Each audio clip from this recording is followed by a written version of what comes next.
গাজীপুরে প্রভাবশালী মন্ত্রী আহসান হাবীবের বিশাল বাংলোর ছাদ। ঘড়ির কাঁটায় রাত ঠিক ৮টা। চারিদিকে উৎসবের রোশনাই আর বিয়ের সানাইয়ের সুর ভাসছে। ছাদের অন্ধকার এক কোণায় ভারী লাল লেহেঙ্গা আর পায়ে সাদা কেডস পরে দাঁড়িয়ে আছে তাসনিয়া হাবিব তিথি।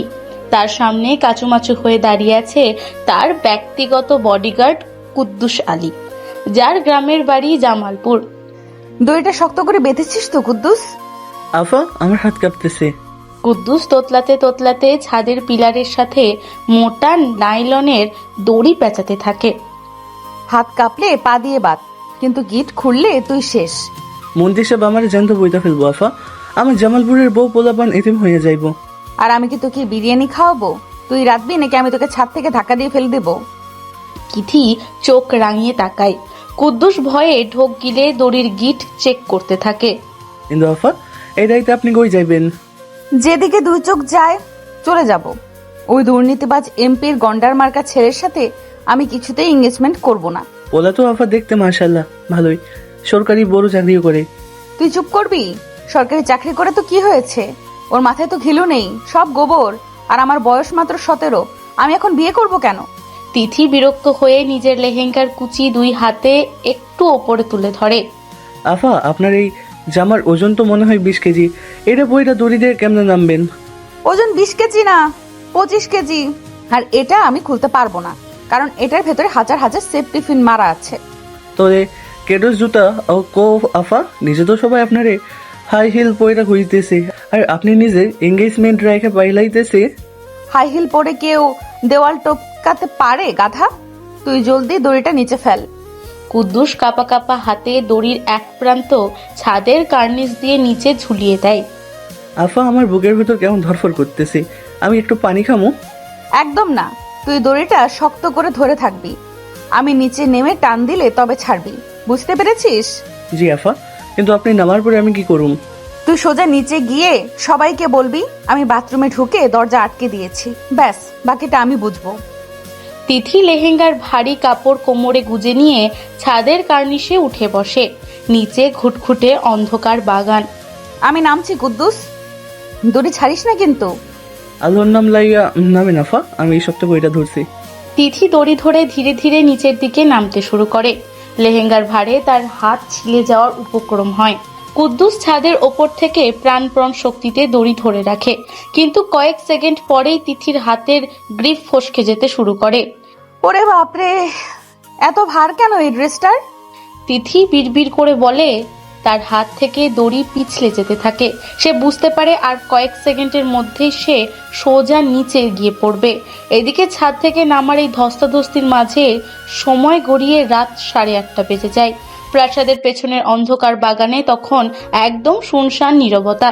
বাগানের এক কোনায় মেন সিকিউরিটি প্যানেলের সামনে দাঁড়িয়ে আছে রায়ান আহমেদ রুদ্র। পরনে অত্যন্ত দামি কালো স্যুট, চোখে তীক্ষ্ণ দৃষ্টি।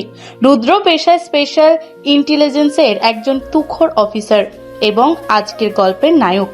তবে আজ সে এক ধনকুবের ব্যবসায়ীর ছদ্মবেশে এই পার্টিতে এসেছে। তার লক্ষ্য মন্ত্রীর গোপন সিন্দুক থেকে একটি মাইক্রোচিপ উদ্ধার করা। কবির, তুই কি সিস্টেমের ফায়ারওয়াল বাইপাস করতে পেরেছিস? রুদ্র তার কানে থাকা ছোট্ট ব্লুটুথ ইয়ারপিসে ফিসফিস করে কথা বলে। অপর প্রান্তে আছে তার টেক এক্সপার্ট বন্ধু কবির। আর কতক্ষণ লাগবে তোর? এখানে সিকিউরিটি রাউন্ড দিচ্ছে। রুদ্র এক হাতে প্যানেলের তারগুলো জোড়া দিচ্ছে আর চারিদিকে সতর্ক নজর রাখছে। ঠিক আছে, তুই 2 মিনিটের মধ্যে মেইন সার্ভার ডাউন করে দে, আমি ভেতরে ঢুকছি। রুদ্র কথা শেষ করে প্যানেলের শেষ তারটি কাটতে যাবে, ঠিক সেই মুহূর্তে ওপর থেকে কিছু একটা ভারী সোজা গিয়ে তার গায়ের ওপর এসে পড়ে। রুদ্র কিছু বোঝার আগেই ধপাস করে মাটিতে ছিটকে পড়ে। তার ওপর ভারী লেহেঙ্গা পরা তিথি এসে পড়েছে। মা গো, মরে গেলাম গো। তিথি ব্যথায় কোকাতে কোকাতে চিৎকার করে ওঠে। রুদ্র বিদ্যুৎ গতিতে ঘুরে গিয়ে তিথির গায়ের ওপর চেপে বসে এক হাত দিয়ে তার মুখ শক্ত করে চেপে ধরে। একদম চুপ, একটা আওয়াজ করলে ঘাড় মোটকে দেব। রুদ্রর গলায় বরফের মতো ঠান্ডা। তিথি ভয়ে বড় বড় চোখ করে রুদ্রর দিকে তাকিয়ে থাকে। অন্ধকারে দুজনের মুখ খুব কাছাকাছি। চুপ থাকতে বলেছি না? তুই কে? এখানে কি করছিস? তিথি রুদ্রর হাত থেকে মুখ ছাড়ানোর জন্য ধস্তাধস্তি করতে থাকে। তার মনে হচ্ছে এই লোকটা নির্ঘাত কোনো কিডন্যাপার। ছাড়ুন বলছি। তিথি রুদ্রর হাতে সজোরে কামড় বসিয়ে দেয়। রুদ্র বাধায় হালকা কোকিয়ে ওঠে, হাত সরিয়ে নেয়। শিট, তুই তো দেখছি আস্ত একটা জংলি বিড়াল। কামড়ালি কেন? আপনি আমার মুখ চেপে ধরেছিলেন কেন? কে আপনি? আমাকে কিডন্যাপ করতে এসেছেন, তাই না? তিথি ফিসফিস করে অত্যন্ত রাগী গলায় কথাগুলো বলে, সাথে নিজের ভারী লেহেঙ্গা সামলে ওঠার চেষ্টা করে। তোকে কিডন্যাপ করে আমার কি লাভ? আমি কি পাগল নাকি? তাহলে অন্ধকারে এখানে লুকিয়ে কি করছিলেন? চোর আপনি। আমি এক্ষুনি সিকিউরিটি ডাকছি। রুদ্র বুঝতে পারে এই মেয়ে পুরো মিশন বরবাদ করে দেবে। সে দ্রুত তিথির হাত চেপে ধরে তাকে দেওয়ালের সাথে ঠেসে ধরে। শোন পিচ্ছি, আমি চোর না। আর তুই যদি এখন সিকিউরিটি ডাকিস, আমি তোকেও সাথে করে নিয়ে যাব। পিচ্চি কাকে বলছেন? হ্যাঁ, আমার বয়স 17, আর আপনি আমাকে নিয়ে যাবেন মানে? জানেন আমি কে? তুই যেই হোস না কেন, এই মুহূর্তে তুই আমার মিশন মানে আমার কাজ নষ্ট করছিস। হঠাৎ বাগানের ওপাশ থেকে দুজন সিকিউরিটি গার্ডের টর্চের আলো এদিকে আসতে শুরু করে। শিট, ওরা এদিকেই আসছে। আসুক, আমি এক্ষুনি চিৎকার করে বলবো আপনি চোর। রুদ্র বুঝতে পারে বোঝানোর সময় নেই। সে এক ঝটকায় তিথিকে কোলে তুলে নেয় এবং অন্ধকার ঘেঁষে প্রাসাদের পেছনের ছোট্ট দরজা দিয়ে ভেতরে ঢুকে যায়। কি করছেন কি? নামান আমাকে, অসভ্য লোক। চুপ কর, বাঁচতে চাইলে মুখ বন্ধ রাখ। রুদ্র তাকে নিয়ে একটা সরু করিডোর দিয়ে এগোতে থাকে। তিথি রুদ্রর কাঁধে ক্রমাগত কিল মারতে থাকে। নামান বলছি। আমার লেহেঙ্গার পিনগুলো আপনার স্যুটে আটকে যাচ্ছে। তোর এই তাম্বুর মতো জামা পরে তুই পালাচ্ছিলি কেন? তুই কি ছাদ থেকে পড়েছিস? হ্যাঁ পড়েছি, তাতে আপনার কি? নামান আমাকে। রুদ্র করিডোরের শেষ মাথায় এসে তিথিকে মাটিতে নামিয়ে দেয়। জায়গাটা মেন ব্যাংকোয়েট হলের ঠিক পেছনের অংশ। তোর নাম কি? আপনাকে কেন বলবো? আপনি তো একটা গুন্ডা। আমি গুন্ডা নই। তুই যদি এখান থেকে চুপচাপ চলে যাস, আমি তোকে কিছুই করব না। রুদ্র নিজের স্যুটের ধুলো ঝাড়তে ঝাড়তে কথাগুলো বলে। ঠিক তখনই করিডোরের কাচের দরজা দিয়ে হলের ভেতরের আলো চোখে পড়ে। ঘড়িতে তখন ঠিক রাত 9টা। এদিকে বাস্কোয়েট হলের ভেতরে হাজারো অতিথির ভিড়। মন্ত্রী আহসান হাবির স্টেজের ওপর দাঁড়িয়ে কারোর সাথে কথা বলছেন। ওইদিকে যাস না, ওখানে প্রচুর ভিড়। আমি ভিড়েই যাব। আপনি আমাকে আটকানোর কে? তিনি জেদ ধরে হলের দরজার দিকে পা বাড়ায়। রুদ্র তাকে আটকানোর জন্য হাত বাড়ায়। ঠিক সেই মুহূর্তে পুরো প্রাসাদের সব আলো এক ধাক্কায় নেমে যায়। চারিদিকে ঘুটঘুটে অন্ধকার আর নিস্তবতা নেমে আসে।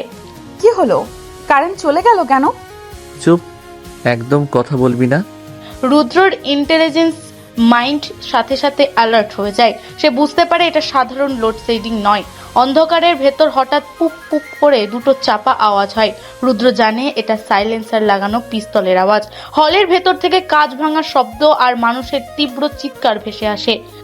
এগুলো কিসের আওয়াজ? কি হচ্ছে ভেতরে? গুলি চলছে, কেউ হিটম্যান পাঠিয়েছে। হিটম্যান মানে কি? আমার বাবাকে কেউ মারতে এসেছে? তিথির গলা ভয়ে কেঁপে ওঠে। সে অন্ধকারে রুদ্র শার্টের হাতা শক্ত করে চেপে ধরে। তোর বাবা? তার মানে তুই মন্ত্রী আহসান হাবিবের মেয়ে? হ্যাঁ, আমার বাবা ভেতরে আছে। আমাকে বাবার কাছে যেতে হবে। তিথি অন্ধকারের সামনে থেকে দৌড়ে যেতে যায়, কিন্তু রুদ্র তাকে শক্ত করে টেনে ধরে। পাগল হয়েছিস? প্রফেশনাল কিলাররা ভেতরে ঘুরছে, তুই গেলে তোকেও মেরে ফেলবে। কিন্তু আমার বাবা। তোর বাবার আশেপাশে অনেক গার্ড আছে, তুই এখন আমার সাথে আয়। রুদ্র আর কোনো কথা না শুনে তিথির হাত ধরে করিডোরের পাশের একটি বন্ধ দরজায় ধাক্কা দেয়। দরজাটি খোলা ছিল। রুদ্র তিথিকে নিয়ে দ্রুত সেই রুমের ভেতর ঢুকে ভেতর থেকে ছিটকিনি আটকে দেয়। জায়গাটা মন্ত্রীর একটি প্রাইভেট রেস্ট রুম। আমরা এখানে কেন এলাম? আমাকে ছাড়ুন, আমি চলে যাব। তুই কিচ্ছু বুঝিস না পিচ্ছি। কিলাররা এখন পুরো বাড়ি খুঁজবে, এখানে লুকিয়ে থাকাটাই সেফ। ঘরের ভেতর দম বন্ধ করা অন্ধকার। তিথি ভয়ে কাঁপছে। রুদ্র দরজার ফাঁক দিয়ে বাইরের পরিস্থিতি বোঝার চেষ্টা করছে। কবির, তুই শুনতে পাচ্ছিস? তুই কি পেরিমিটার চেক করতে পারবি? রুদ্র আবার তার ইয়ারপিসে ফিসফিস করে কথা বলার চেষ্টা করে, কিন্তু কোনো নেটওয়ার্ক নেই। সিগন্যাল জ্যাম করে দেওয়া হয়েছে। আপনার কান থেকে ওটা কি আলো জ্বলছে? আপনি পুলিশের লোক? তোর এত কথা বলার দরকার নেই, চুপচাপ ওই সোফাটায় গিয়ে বস। হঠাৎ ঘরের পেছনের দিকে একটা পর্দা সরে যায়। অন্ধকারে কয়েকটি ক্যামেরার ফ্ল্যাশ পরপর জ্বলে ওঠে। ফ্ল্যাশের তীব্র আলোয় রুদ্র আর তিথি চোখ পিটপিট করে তাকায়। সেখানে 3 জন সাংবাদিক ক্যামেরা হাতে দাঁড়িয়ে আছে। এক্সক্লুসিভ নিউজ পেয়ে গেছি। মন্ত্রীর মেয়ে এনগেজমেন্টের রাতে এক অজানা যুবকের সাথে গোপন রুমে। এরা কারা? এরা এখানে কি করছে? তিথি অবাক হয়ে সাংবাদিকদের দিকে তাকায়। রুদ্র বুঝতে পারে সাংবাদিকরা মন্ত্রীর কোনো গোপন মিটিং এর খবর কভার করতে আগে থেকেই লুকিয়েছিল। ক্যামেরা বন্ধ করুন, যা ভাবছেন তা নয়। সব দেখেছি আমরা। মন্ত্রী সাহেবের মেয়ে পালানোর প্ল্যান করছিল। কালকের হেডলাইন এটাই হবে। রুদ্র দ্রুত এসে এক সাংবাদিকের ক্যামেরা কেড়ে নেওয়ার চেষ্টা করে। ঠিক তখনই দরজায় প্রচন্ড জোরে ধাক্কা পড়ে। এক আঘাতেই রেস্টরুমের দরজা ভেঙে যায়। মন্ত্রী আহসান হাবিব তার 10 জন সশস্ত্র গার্ড নিয়ে ভেতরে প্রবেশ করেন। তিথি, তুই এখানে কি করছিস? মন্ত্রী রাগে ফুঁসছেন, তার চোখে মুখে চরম উত্তেজনা। গার্ডরা রুদ্রর দিকে বন্দুক তাক করে তাকে ঘিরে ধরে। বাবা, তুমি ঠিক আছো? বাইরে তো গুলি চলছিল। গুলি তো আমার লোকেরা থামিয়েছে, কিন্তু তুই এই অচেনা ছেলের সাথে এই অন্ধকার রুমে কি করছিস? সাংবাদিকরা আবার ফ্ল্যাশ জ্বালিয়ে ছবি তুলতে শুরু করে। মন্ত্রী গার্ডদের ইশারা করতেই তারা সাংবাদিকদের ক্যামেরা কেড়ে নেয়। এই ছেলেকে তিথি, তুই কি আমার সম্মান মাটিতে মেশানোর জন্য এর সাথে পালানোর প্ল্যান করছিলি? না বাবা, তুমি ভুল বুঝছো। আমি তোকে চিনিই না। মাননীয় মন্ত্রী, আপনার মেয়ে সত্যি বলছে। আমি জাস্ট ওকে বাঁচাতে এখানে নিয়ে এসেছিলাম। রুদ্র অত্যন্ত শান্ত গলায় পরিস্থিতি সামাল দেওয়ার চেষ্টা করে, কিন্তু মন্ত্রী তার কোনো কথাই শুনতে রাজি নন। চেনো না? তাহলে একসাথে এই রুমে কি করছিলে? বাইরে তো মিডিয়া। কাল যদি খবর ছড়ায় আমার মেয়ের নামে, আমার রাজনৈতিক ক্যারিয়ার শেষ হয়ে যাবে। বাবা প্লিজ বিশ্বাস করো, ও আমাকে হেল্প করছিল শুধু। চুপ কর তুই। এমপির ছেলের সাথে আজ তোর আংটি বদল, আর তুই এই ছেলের সাথে ধরা পড়েছিস। মন্ত্রী আহসান হাবিব কিছুক্ষণ তীক্ষ্ণ চোখে রুদ্রর দিকে তাকিয়ে থাকেন। তার মাথায় একটি চতুর রাজনৈতিক চাল ঘুরতে থাকে। শোনো ছেলে, তুমি কে কি করো আমি জানতে চাই না। কালকের হেডলাইনে যদি আসে আমার মেয়ে পালিয়েছে, তবে আমার মান ইজ্জত কিচ্ছুই থাকবে না। আমি আপনাকে কথা দিচ্ছি, এই খবর বাইরে যাবে না। আমি এখনই চলে যাচ্ছি। তুমি কোথাও যাচ্ছ না। তুমি যদি আমার মেয়ের প্রেমিক নাও হও, তবু আজ তোমাকে ওর প্রেমিক সাজতে হবে।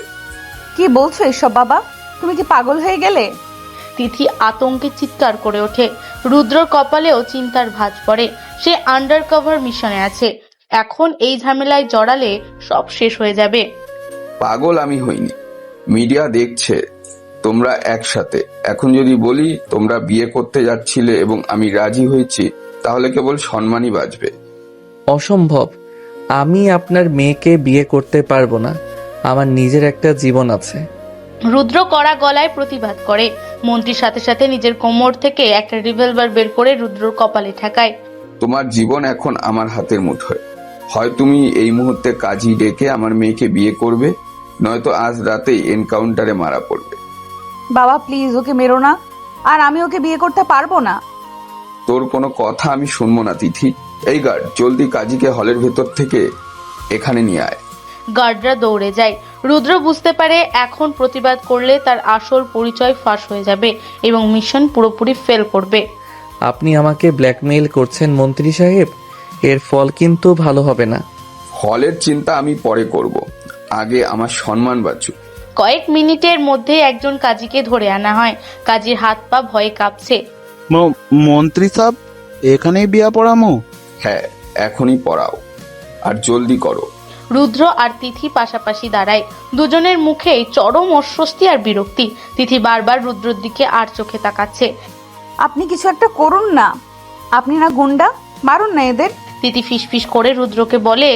রুদ্র দাঁতে দাঁত চেপে উত্তর দেয়, চুপচাপ কবুল বল পিচ্ছি, নইলে তোর বাবা আমার সাথে তোকেও গুলি করে দেবে। আমি কবুল বলবো না, মরে গেলেও না। মা জননী, আপনি কি এই রায়ান আহমেদ রুদ্রের সাথে বিবাহে রাজি আছেন? বলো কবুল। তিথি চুপ করে থাকে। মন্ত্রী রিভলভারের সেফটি ক্যাচ খোলার একটা ক্লিক শব্দ করে। কবুল। তিথি কাঁদো কাঁদো গলায় বলে ফেলে। রুদ্র চোখ বন্ধ করে একটা দীর্ঘশ্বাস ছাড়ে। বাবা রায়ান আহমেদ রুদ্র, আপনি কি রাজি আছেন? বলেন কবুল। কবুল। রুদ্র অত্যন্ত ঠান্ডা গলায় একেবারে কবুল বলে দেয়। তার মাথায় এখন ঘুরছে কিভাবে এই বাড়ি থেকে বের হয়ে নিজের আসল মিশনে ফোকাস করবে। গুড, এবার তোমরা স্বামী স্ত্রী মিডিয়ার সামনে গিয়ে হাত ধরাধরি করে হাসি মুখে দাঁড়াবে। আমি ওর হাত ধরবো না, ওর হাত দিয়ে ঘামের গন্ধ বের হচ্ছে। তিথি মুখ কুঁচকে বলে। রুদ্র বিরক্ত হয়ে তিথির হাত শক্ত করে চেপে ধরে। আমার হাতে দামি পারফিউম দেওয়া আছে পিচ্ছি, চুপচাপ হাসতে থাক, নইলে তোর ওই গন্ডার এমপির ছেলের কাছে তোকে দিয়ে আসবো। তিথি বাধ্য হয়ে মেকি হাসি দেয়। এভাবেই চরম বিশৃঙ্খলা, গুলির আওয়াজ আর রাজনৈতিক চাপের মুখে সম্পূর্ণ অপরিচিত দুজনের এক অদ্ভুত বিয়ে সম্পন্ন হয়ে যায়। গত রাতের এই দমবন্ধ করা পরিস্থিতি, চারিদিকে গুলির আওয়াজ আর বন্দুকের নলের মুখে জোরপূর্বক বিয়ের পর রুদ্র যখন তার ঢাকার মিরপুরের ফ্ল্যাটে পৌঁছায় তখন রাত প্রায় 2:30। সারা রাস্তার পুরোটা সময় গাড়িতে পিনপতন নীরবতা ছিল। আর ভারী লেহেঙ্গার ভারে ক্লান্ত তিথি একসময় পেছনের সিটে ঘুমিয়ে পড়েছিল। রুদ্র বাধ্য হয়ে তাকে কোলে করে নিজের বেডরুমে শুইয়ে দিয়ে নিজের ড্রয়িং রুমের সোফা এসে শুয়ে পড়ে। তার মাথায় তখনও ঘুরপাক খাচ্ছিল হাতছাড়া হয়ে যাওয়া সেই মাইক্রোচিপের চিন্তা। সকাল 7টা বাজে। জানালার পর্দা ভেদ করে ভোরের আলো সোজা রুদ্রর মুখে পড়তে সে কিছুটা নড়ে চড়ে ওঠে। কিন্তু তার ঘুম ভাঙে রোদের কারণে নয়, বরং বেডরুম থেকে ভেসে আসা এক তীব্র চিৎকারে। বাঁচাও, কে কোথায় আছো? আমাকে বাঁচাও, চোর, ডাকাত, কিডন্যাপার। রুদ্র ধড়পড় করে সোফা থেকে উঠে বসে এবং দ্রুত বেডরুমের দিকে ছুটে যায়। সে দেখে তিথি বিছানার এক কোণায় কুঁকড়ে বসে আছে। তার পরনে লাল বেনারসি শাড়ি আর হাতে আত্মরক্ষার জন্য একটা নরম বালিশ। কি হয়েছে? সকালবেলা এভাবে চিল্লাচ্ছিস কেন? আপনি কে? আমি এখানে কিভাবে এলাম? আর আমার গায়ে এই বিশ্রী লাল শাড়িটা কে পরালো? তোর কি মেমোরি লস হয়ে গেছে পিচ্ছি? আমাকে পিচ্ছি বলবেন না। আমি জানতে চাইছি আমার লেহেঙ্গা কোথায়। কাল রাতে তোর বাবার বন্দুকের নলের সামনে দাঁড়িয়ে যে তুই আমাকে কবুল বললি, সেটা ভুলে গেছিস? আমি কবুল বলিনি, বাবা জোর করে বলিয়েছেন। আর আমি তো লেহেঙ্গা পরেছিলাম। এই শাড়ি কোথা থেকে এলো? গাড়িতে ওঠার আগে তোর বাবা ওই লেহেঙ্গা বদলে এই শাড়ি পরিয়ে দিয়েছিল মিডিয়াকে দেখানোর জন্য। আমার কি খেয়ে কাজ নেই যে তোর শাড়ি বদলাতে যাব? তিথি সন্ধিহান চোখে রুদ্রর দিকে তাকায়, তারপর বিছানা থেকে নেমে রুদ্রর দিকে এক পা এগিয়ে আসে। আপনি যে সত্যি সত্যি আমার কোনো ক্ষতি করেননি তার গ্যারান্টি কি? গ্যারান্টি হলো তুই এখনো জ্যান্ত দাঁড়িয়ে আছিস এবং আমার কানের পর্দা ফাটিয়ে দিচ্ছিস। তাহলে আনলেন কেন এখানে? আমি তো বলিনি আমাকে আপনার এই কবুতরের খোপের মতো ছোট্ট ফ্ল্যাটে নিয়ে আসতে। তোর বাবা আমাকে থ্রেট করেছে, বলেছে তোকে ডিভোর্স দিলে আমাকে গুম করে দেবে। তো গুম হয়ে যান, আমাকে আনলেন কেন? কারণ আমি গুম হতে চাই না। এখন তুই নিজে গিয়ে তোর বাবাকে বোঝা। তাদের এই ঝগড়ার মাঝে ড্রয়িং রুমের মেন দরজা খোলার শব্দ হয়। রুদ্রর মা রোকেয়া বেগম, যিনি একজন অত্যন্ত কড়া স্বভাবের মহিলা, হাতে বাজারের ব্যাগ নিয়ে ঘরে ঢোকেন। রুদ্র, এত সকালে কিসের চেঁচামেচি হচ্ছে তোর ঘরে? রোকেয়া বেগম বেডরুমের দরজায় এসে দাঁড়ান। বিছানার পাশে ভারী বিয়ের শাড়ি পরা অচেনা একটা বাচ্চা মেয়েকে দেখে তার ভ্রু কুঁচকে যায়। এই মেয়েকে? আর এর পরনে বিয়ের শাড়ি কেন? মা, ও আসলে কাল রাতে একটা দুর্ঘটনা ঘটে গেছে। দুর্ঘটনা মানে? তুই কি গাড়ি চাপা দিয়েছিস কাউকে, নাকি বিয়ে করে বউ তুলে এনেছিস আমার বাড়িতে? উনি আমাকে গাড়ি চাপা দেননি আন্টি, উনি আমাকে কিডন্যাপ করে বিয়ে করেছেন। তিথির কথায় রুদ্র নিজের মাথায় হাত দিয়ে বসে পড়ে। রোকেয়া বেগমের চোখ রাগে জ্বলে ওঠে। কি বলছিস তুই এসব রুদ্র? তুই না একটা কাজে ঢাকার বাইরে ছিলি কাল রাতে? মা, ও কোনো সাধারণ মেয়ে না, ও গাজীপুরের মন্ত্রী আহসান হাবিবের মেয়ে। মন্ত্রী আহসান হাবিব? তুই ওর মেয়ের সাথে জড়িয়ে পড়েছিস? তুই কি মাথা খারাপ হয়ে গেছে রুদ্র? রোকেয়া বেগম অত্যন্ত তীক্ষ্ণ দৃষ্টিতে তিথির দিকে তাকান। তিথি ভয় পাওয়ার বদলে বেশ স্বাভাবিকভাবে শাড়ির কুচি ঠিক করতে থাকে। আন্টি, আপনাদের বাড়ির বাথরুমটা কোন দিকে? আমার ব্রাশ করতে হবে। আন্টি, আমি তোর শাশুড়ি হই, আর বড়দের সাথে কিভাবে কথা বলতে হয় সেটা শিখিসনি তুই? শিখেছি তো, কিন্তু আপনি তো এখনো আমাকে সালাম দেননি। রোকেয়া বেগম হতবাক হয়ে যান।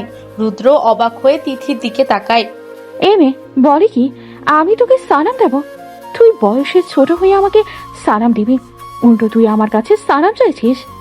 কিন্তু আমাদের ধর্মে তো বলা আছে যে আগে সালাম দেয় সে বেশি সোয়াব পায়।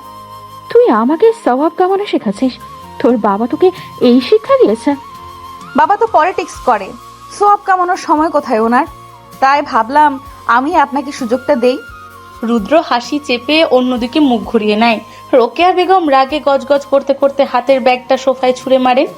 তোর এই বেয়াদব বউকে সামলা রুটো। আমি বলে দিচ্ছি, এই মেয়ে এই বাড়িতে এক মুহূর্তও টিকতে পারবে না। মা প্লিজ একটু শান্ত হও, আমি আজই একটা ব্যবস্থা করছি। কিসে ব্যবস্থা করবি? বিয়ে যখন করেছিস তখন বউয়ের মতো থাকতে বল।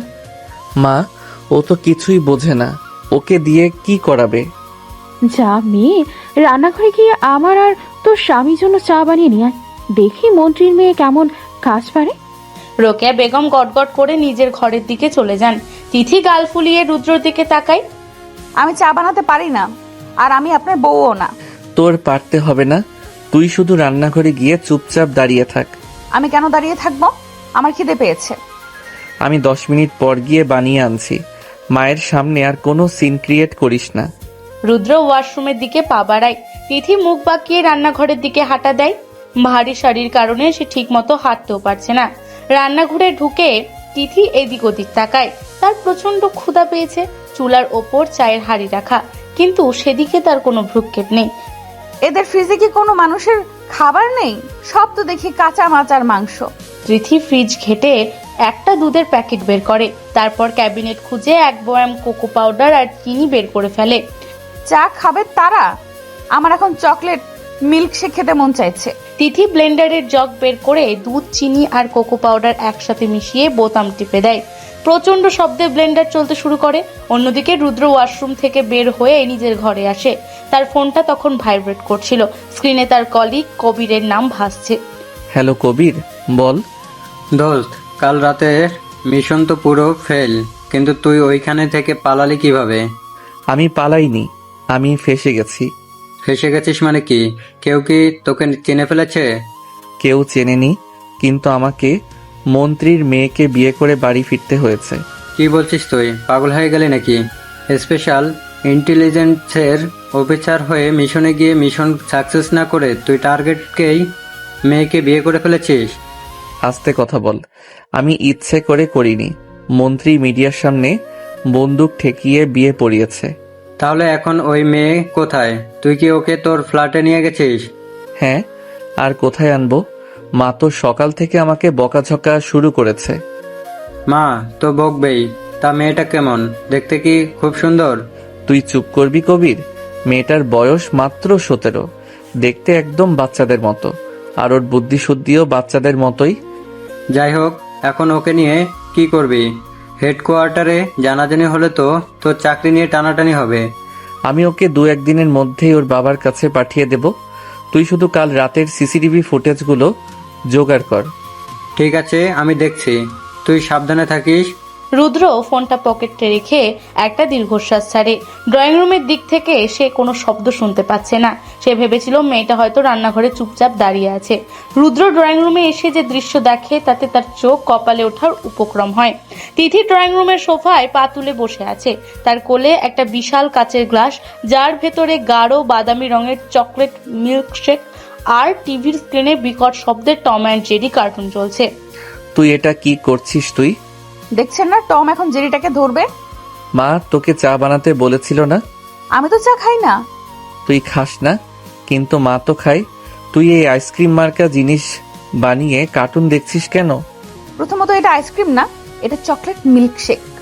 আর দ্বিতীয়ত আমি কখনো চা বানাইনি। আর তৃতীয়ত আমার ক্ষুধা পেয়েছিল।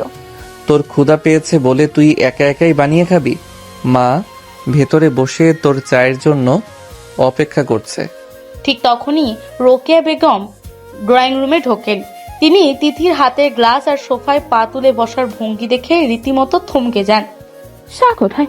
আর তুই আমার সোফায় পা তুলে বসে ওই নোংরা গ্লাসে কি খাচ্ছিস? এটা নোংরা না শাশুড়ি মা, আমি গ্লাসটা ভালো করে ধুয়ে নিয়েছি। রুদ্র, আমি কি প্রেশারের ওষুধ খাবো নাকি এই মেয়ের গলা টিপে ধরবো?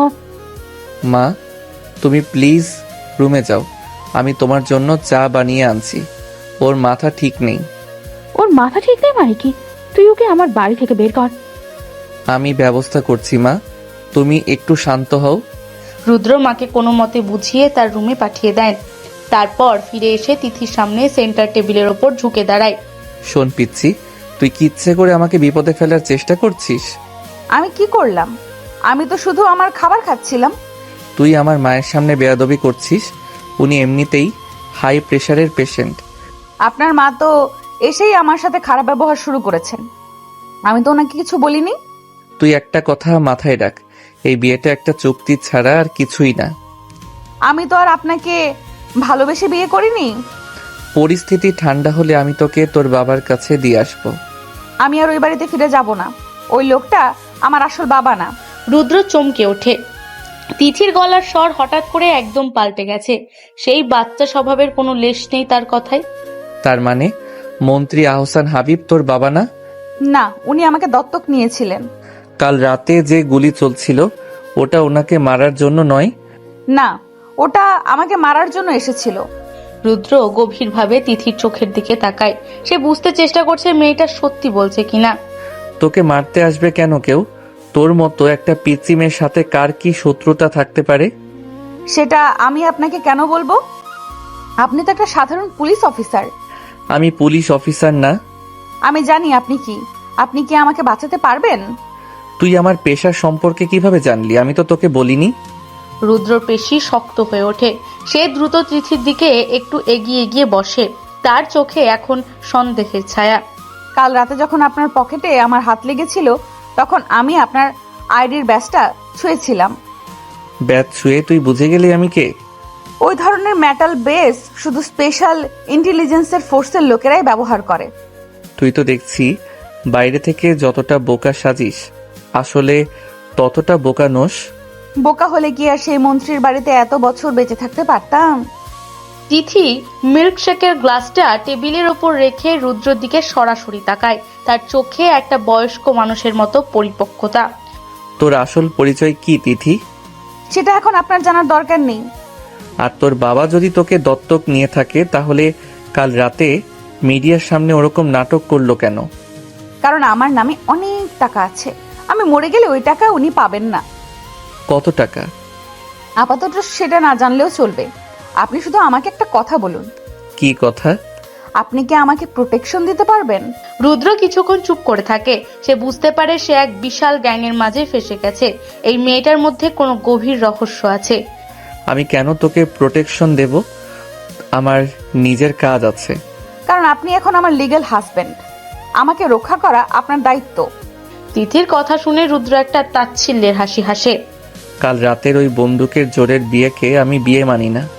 মানতে তো আপনাকে হবেই অফিসার সাহেব। কি বলতে চাস তুই? কারণ আপনি যদি আমাকে তাড়িয়ে দেন আমি সোজা গিয়ে মিডিয়াকে বলবো যে আপনি একজন আন্ডারকভার অফিসার।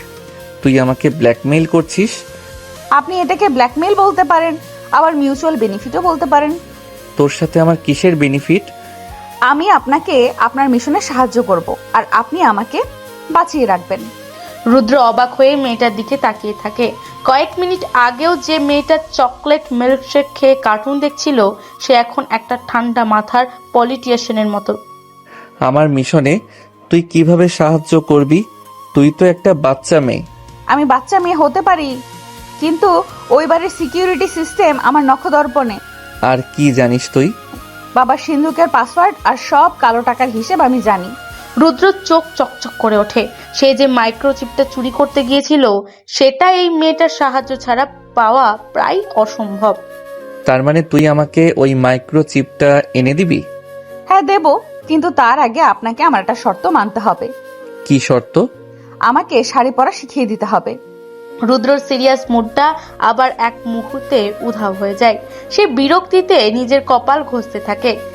আমি তোকে শাড়ি পরা শেখাবো? আমি কি দর্জি নাকি যে শাড়ি পরা শেখাবো? এই 25 কেজি ওজনের কাপড় পরে আমি এক পাও হাঁটতে পারছি না। আমি শাড়ি বাঁধতে জানি না। তাহলে আপনার মাকে বলুন আমাকে পরিয়ে দিতে। মায়ের কাছে তোর যাওয়ার দরকার নেই। ওনার যে মেজাজ, তোকে মেরেই ফেলবে। তাহলে আমি কি পরবো? আমার তো কোনো জামা কাপড় নেই এখানে। তুই রুমে যা, আমি আমার আলমারি থেকে তোকে একটা টি শার্ট আর ট্রাউজার বের করে দিচ্ছি। আপাতত ওগুলো পরে থাক। তিথি খুশি হয়ে মাথা নাড়ে। সে সোফা থেকে ওঠার চেষ্টা করে, কিন্তু শাড়ির কুচিতে পা আটকে সোজা সামনের দিকে পড়ে যেতে নেয়। রুদ্র দ্রুত হাত বাড়িয়ে তিথিকে ধরে ফেলে। তিথির মুখ গিয়ে পড়ে রুদ্রের বুকের ওপর। দুজনের চোখাচোখি হয়। এক মুহূর্তের জন্য পুরো ড্রয়িং রুমের পরিবেশ একদম শান্ত হয়ে যায়। আমি আসলে পা পিছলে। তুই কি চোখ বন্ধ করে হাঁটিস? সোজা হয়ে দাঁড়া। রুদ্র খুব সাবধানে তিথিকে সোজা করে দাঁড় করিয়ে দেয়, তবে তার গলার স্বর আগের মতো অতটা রুক্ষ নয়। ধন্যবাদ। কিসের জন্য? আপনি বাইরে থেকে যতটা খিটখিটে, ভেতর থেকে ততটা খারাপ না। তোর সাইকোলজি ক্লাস নিতে হবে না, সোজা রুমে গিয়ে বস। জামাগুলো কি আপনি দিয়ে আসবেন? হ্যাঁ, আমি আনছি। তুই আর কোনো নতুন ঝামেলা পাকাস না। তিথি গুটি গুটি পায়ে বেডরুমের দিকে চলে যায়। রুদ্র সোফায় বসে একটা গভীর শ্বাস নেয়।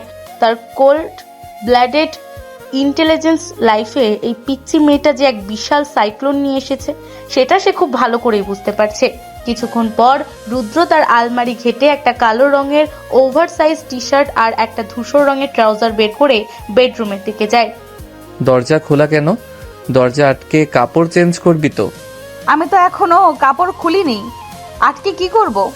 এই নে তোর জামা, এগুলো পরে দে। এগুলো তো আপনার জামা, আমার গায়ে কি ঠিক মতো হবে? তোর সাইজের জামা আমি পাবো কোথায়? আপাতত এগুলোই পরে নে, বিকেলে বাজার থেকে কিনে আনবো। বাজার থেকে না, আমি শপিং মল থেকে কিনবো। তোর যা ইচ্ছা করিস, আগে এই শাড়িটা খোল। রুদ্র জামা কাপড়গুলো বিছানায় রেখে রুম থেকে বেরিয়ে যায়। তিথি দরজা আটকে দেয়। মিনিট 10 পর বেডরুমের দরজা খোলার শব্দ হয়। রুদ্র ড্রয়িং রুমের সোফায় বসে ল্যাপটপে কিছু একটা চেক করছিল। সে ঘাড় ঘুরিয়ে তাকায়। তিথি বেডরুম থেকে বেরিয়ে এসেছে। রুদ্রর ওভারসাইজ টি শার্টটা তিথির হাঁটুর নিচ পর্যন্ত ঝুলছে, আর ট্রাউজারের নিচটা সে কয়েক ভাঁজ করে গুটিয়ে রেখেছে। তাকে একদম বাচ্চার মতন লাগছে। কেমন লাগছে আমাকে? জোকারের মতো লাগছে। আপনি একটা অসভ্য লোক। কেউ এভাবে মুখের উপরে সত্যি কথা বলে? কারণ আমি মিথ্যা বলতে পারি না। তুই এসে সোফায় বস, তোর সাথে আমার কিছু সিরিয়াস কথা আছে। আমার আর কোনো কথা বলার মুড নেই, আমার এখন ঘুম পাচ্ছে। তুই তো এইমাত্র ঘুম থেকে উঠলি, এখন আবার ঘুম পাচ্ছে? গত রাতে আমি গাড়িতে ভালো করে ঘুমাতে পারিনি। আপনার গাড়ির সিটগুলো খুব শক্ত। আমার গাড়ি কোনো 5 স্টার হোটেলের বিছানা না। তুই আগে আমার কথা শোন। কি কথা? কাল রাতে তোকে কে মারতে এসেছিল? তুই কি কাউকে সন্দেহ করিস? বাবার ডান হাত মির্জা আঙ্কেলকে আমার সন্দেহ হয়। মির্জা? কেন? কারণ উনি সবসময় আমাকে বাঁকা চোখে দেখেন, আর উনি জানেন বাবার সম্পত্তির একটা বড় অংশ আমার নামে। আর তোর বাবা, উনি কি কিছু জানেন? বাবা জানতেও পারে, আবার নাও জানতে পারে, তবে বাবা আমাকে মরতে দেবে না। তোর ওই ট্রাস্ট ফান্ডের টাকা তুই কবে হাতে পাবি? আমার 18 বছর পূর্ণ হলো। তোর 18 বছর কবে পূর্ণ হবে? আগামী মাসে। রুদ্র ল্যাপটপের স্ক্রিন থেকে চোখ সরিয়ে তিথির দিকে তাকায়। তার মস্তিষ্কে একটা হিসেব মিলে যেতে শুরু করেছে। তার মানে আগামী মাসে তোর 18 বছর পূর্ণ হওয়ার আগেই কেউ তোকে রাস্তা থেকে সরিয়ে দিতে চাইছে? হ্যাঁ, ঠিক ধরেছেন। আর তুই সেই সুযোগে আমার ঘাড়ে চেপে বসেছিস। আমি চাপিনি, আপনি আমাকে জোর করে নিয়ে এসেছেন। আমি তো বাসা থেকে পালাতে চেয়েছিলাম, আপনি তো জোর করে ওই রুমে নিয়ে গেলেন, আর তারপরে তো এসব হলো। আমি জোর করিনি, তোর বাবা বন্দুক ঠেকিয়েছিল। যেটাই হোক, এখন আপনি আমার স্বামী, আমার দায়িত্ব আপনার। রুদ্র বিরক্তি নিয়ে ল্যাপটপ বন্ধ করে দেয়। এই মেয়েটার সাথে কথায় জেতা সম্ভব না। তুই এখন গিয়ে ঘুমা, আমি দুপুরে খাবার সময় ডাকবো। আপনার মা যদি আবার এসে বকে দেন? মা কিছু বলবে না, আমি কথা বলে নেব। ঠিক আছে, আমাকে কিন্তু দুপুরে বিরিয়ানি খাওয়াতে হবে। তুই কি বিরিয়ানি খাওয়ার জন্য এখানে এসেছিস? আপনার বাড়িতে কি বিরিয়ানিও নেই? নেই, আমি নিজে রান্না করে খাওয়াবো। তুই এখন যা। তিথি মুখ বাঁকিয়ে বেডরুমের দিকে চলে যায়। রুদ্র সোফায় হেলান দিয়ে চোখ বন্ধ করে। তার সামনে এখন একটা জোড়া চ্যালেঞ্জ। একদিকে তার মিশন, অন্যদিকে এই অদ্ভুত রহস্যময়ী মেয়েটাকে বাঁচিয়ে রাখা। সকালের এআই অদ্ভুত আর হাস্যকর পরিস্থিতির পর বেশ কয়েক ঘন্টা কেটে যায়। দুপুর ঠিক 1টা বাজে। রুদ্র ফ্ল্যাটে এখন দুপুরের কড়া আলো এসে পড়েছে। রুদ্র ড্রয়িং রুমের সোফায় বসে নিজের ল্যাপটপে গভীর মনোযোগ দিয়ে কিছু কাজ করছে। ল্যাপটপের চার্জারটা মাল্টিপ্লাগের সাথে লাগানো। এমন সময় রান্নাঘর থেকে হাতের কাজ সেরে রোকেয়া বেগম রুদ্রর বেডরুমের দিকে যান মেয়েটাকে দুপুরের খাওয়ার জন্য ডাকতে, কিন্তু দরজা অর্ধেক খোলাই ছিল। আর ভেতরের দৃশ্য দেখে তার চোখ কপালে ওঠে। ইয়া মাবুদ, এই মেয়ে, তুই এগুলো কি পরে আছিস? তিথি রুদ্রর বিশাল সাইজের কালো টি শার্ট আর গুটিয়ে রাখা ট্রাউজার পরে বিছানায় বসে পা দোলাচ্ছিল। রোকেয়া বেগমের চিৎকারে সে চমকে ওঠে। কেন শাশুড়ি মা, আমি তো জামা কাপড়ই পরে আছি। তোর নিজের কোনো স্বাধীনতা নেই? তুই আমার ছেলের জামা পরে বসে আছিস? আমার তো কোনো জামা কাপড় নেই এখানে, আর আপনার ছেলেই তো আমাকে এগুলো পরতে দিল। আমার ছেলে তো একটা গাধা, কিন্তু তোর তো আটকে থাকা উচিত। একটা নতুন বউ এমন ছেলেদের মতো কাপড় পরে থাকে? নতুন বউরা তাহলে কি পরে শাশুড়ি মা? ওই 25 কেজি ওজনের শাড়ি? মুখে মুখে তর্ক করবি না একদম। এক্ষুনি আমার সাথে ড্রয়িং রুমে আয়। রোকেয়া বেগম নিজের আলমারি থেকে একটা হালকা সুতির শাড়ি বের করে তিথির হাতে ধরিয়ে দেন এবং তাকে প্রায় টেনে ড্রয়িং রুমে নিয়ে আসেন। রুদ্র, তুই ল্যাপটপ বন্ধ কর। তোর এই বেয়াদব বউকে আমি এখন শাড়ি পরা শেখাবো। মা, আমি একটু জরুরি কাজ করছি, তোমরা অন্য রুমে গিয়ে শেখো না। আমার রুমে এসি নেই, গরমে আমি সেদ্ধ হতে পারবো না। তুই তোর কাজ কর, আমরা তো আর তোকে ডিস্টার্ব করছি না। রুদ্র একটা দীর্ঘশ্বাস ফেলে আবার ল্যাপটপের স্ক্রিনে মনোযোগ দেয়। তার কানে ইয়ারফোন, স্ক্রিনে কিছু অ্যান্টিক্রিপ্টেড ডেটা। নে ধর এই শাড়ির আঁচল, আগে কুচি করা শেখ। শাশুড়ি মা, এই শাড়িটা তো অনেক লম্বা, আমি এটা পরে হাঁটবো কিভাবে? সব মেয়েরাই শাড়ি পরে হাঁটে, তুই কি আকাশ থেকে পড়েছিস? কিন্তু আমি তো জিন্স আর ফতুয়া পরতেই বেশি পছন্দ করি। আমার বাড়িতে ওইসব বেহায়াপনা চলবে না। ডান হাত দিয়ে কুচিগুলো ধর। তিথি অত্যন্ত বিরক্তি নিয়ে শাড়ির কুচিগুলো ধরার চেষ্টা করে, কিন্তু সুতির কাপড় বারবার তার হাত থেকে ফসকে যাচ্ছে। উফ, এগুলো তো একসাথে থাকছে না। তোর মনোযোগ তো কাজের দিকে নেই, তুই তো শুধু বক বক করছিস। আপনি আমাকে বকা দিচ্ছেন কেন? আমি তো চেষ্টা করছি। তোর চেষ্টা দিয়ে আমার চূড়া জ্বলবে না। শাড়িটা কোমরে গুজে সোজা হয়ে দাঁড়া। তিথি শাড়ির সামনে অংশটা কোনো মতে কোমরে গুজে পেছনের দিকে এক পা পেছাতে যায়। ঠিক তখনই তিথির পা সোজা গিয়ে পড়ে রুদ্রর ল্যাপটপের চার্জারের তারের উপর।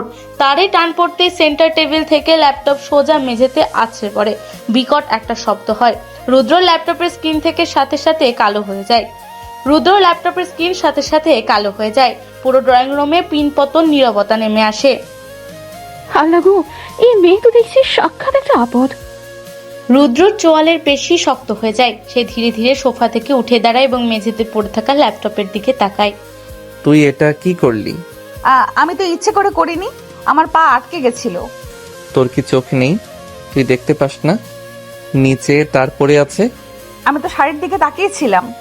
তোর এই একটা ভুলের জন্য আমার কত বড় ক্ষতি হয়ে গেল তুই জানিস? রুদ্রর গলার আওয়াজ এতটা গম্ভীর আর ভয়ঙ্কর ছিল যে তিথি কয়েক পা পিছিয়ে যায়। তার চোখ দুটো পানিতে ছলছল করে ওঠে। আমি সত্যিই খেয়াল করিনি। আপনি আমাকে এইভাবে বকছেন কেন? কারণ তুই একটা আস্ত স্টুপিড, তোর কোনো কমন সেন্স নেই। রুদ্র, তুই ওকে এভাবে বকছিস কেন?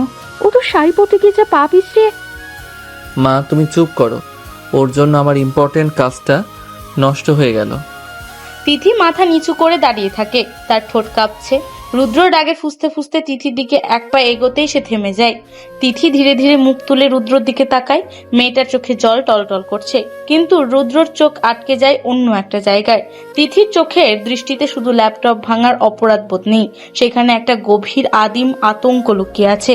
যেন রুদ্রর এই সামান্য ধমকে মেয়েটার ভেতরের কোনো পুরনো ট্রমা জেগে উঠেছে। আমাকে মারবেন না প্লিজ। তিথি অত্যন্ত অস্ফুট স্বরে প্রায় ফিসফিস করে কথাটি বলে। কথাটা শুনে রুদ্রর বুকটা ধক করে ওঠে। কি বলছিস তুই? আমি তোকে মারবো কেন? বাবা মানে উনি কোনো কিছু নষ্ট হলে আমাকে বেল্ট দিয়ে। তিথি কথাটা শেষ না করে আবার মাথা নিচু করে ফেলে। তার হাত দুটো থরথর করে কাঁপছে।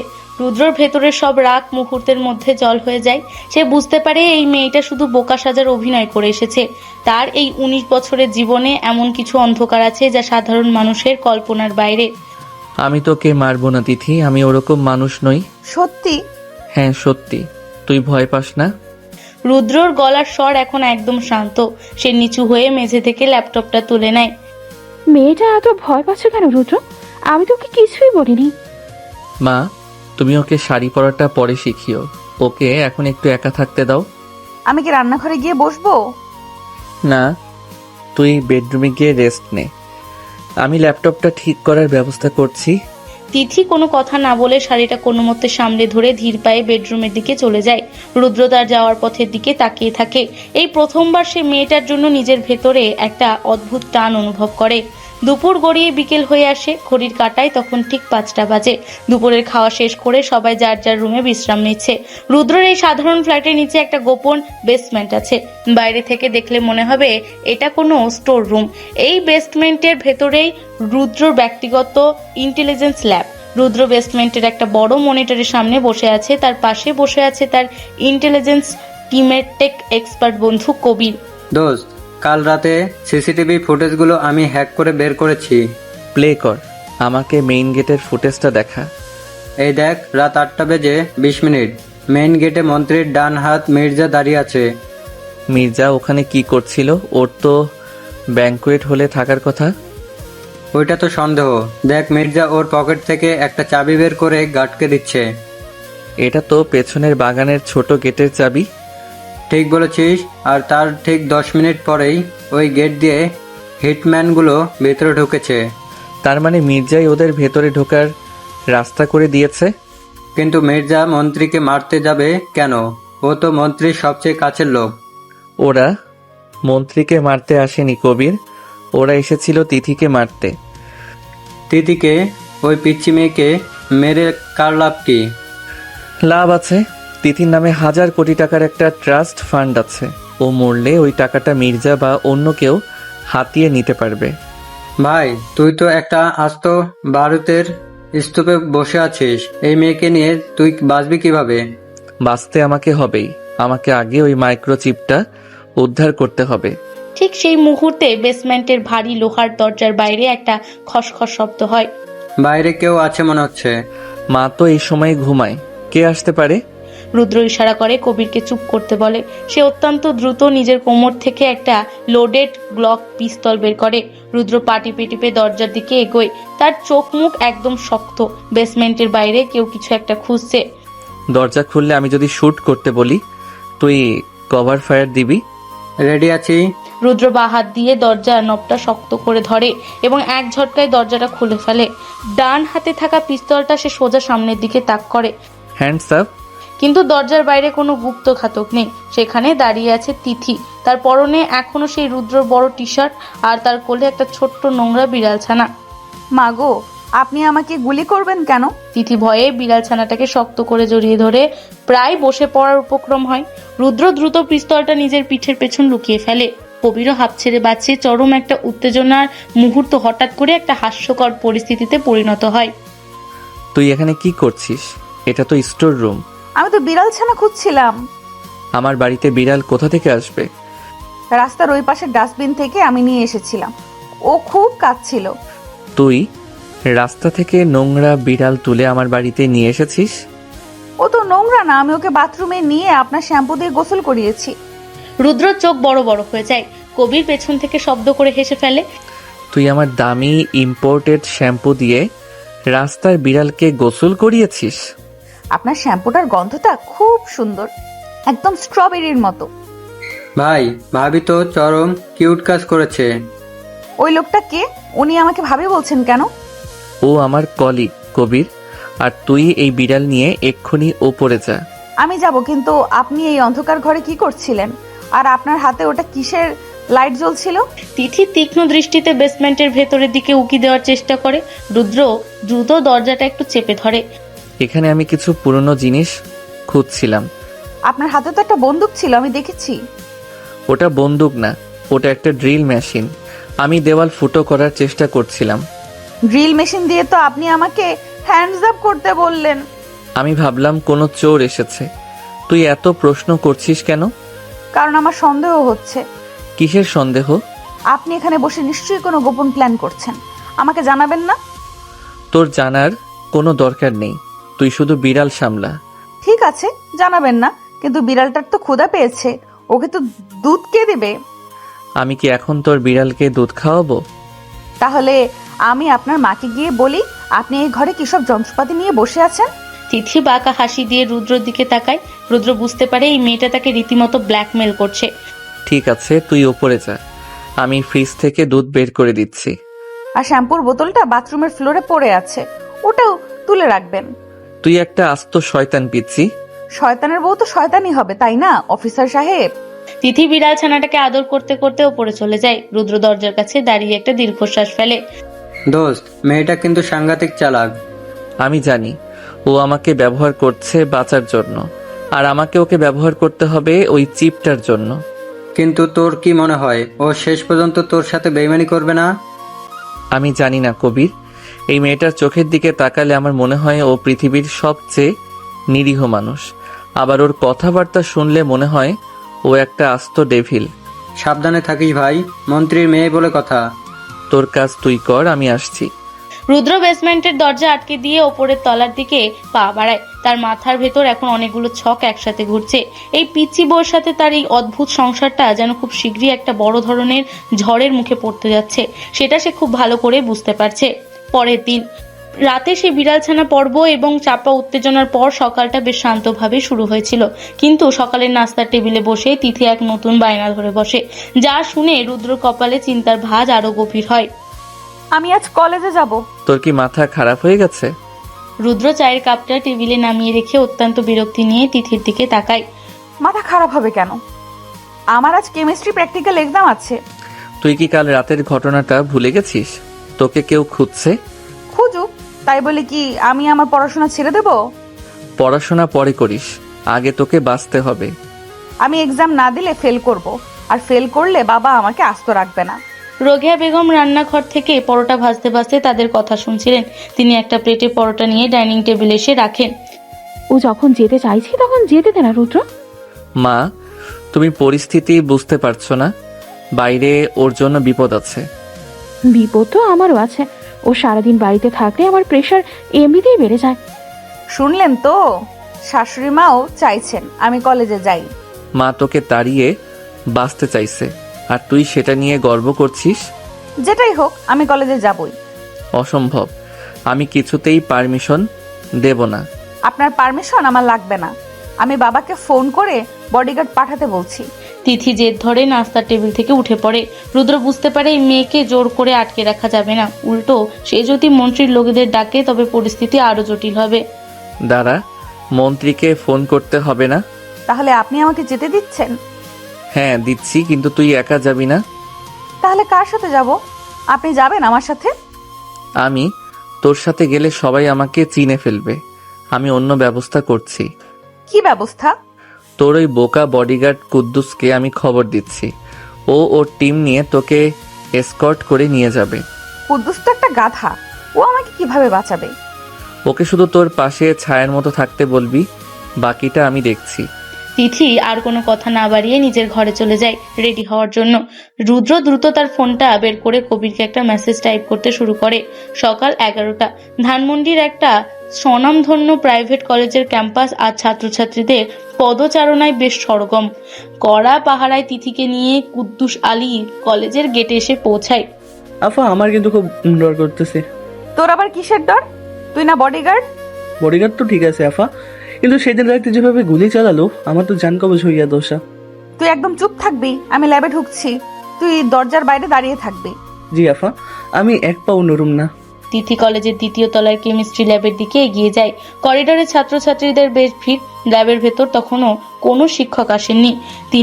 তিথি তার নির্ধারিত ডেস্কে গিয়ে বসে নিজের ব্যাগ থেকে প্র্যাকটিক্যাল খাতা বের করে। ঠিক তখনই ল্যাবের পেছনের দরজা দিয়ে 3জন ছাত্র ভেতরে ঢোকে।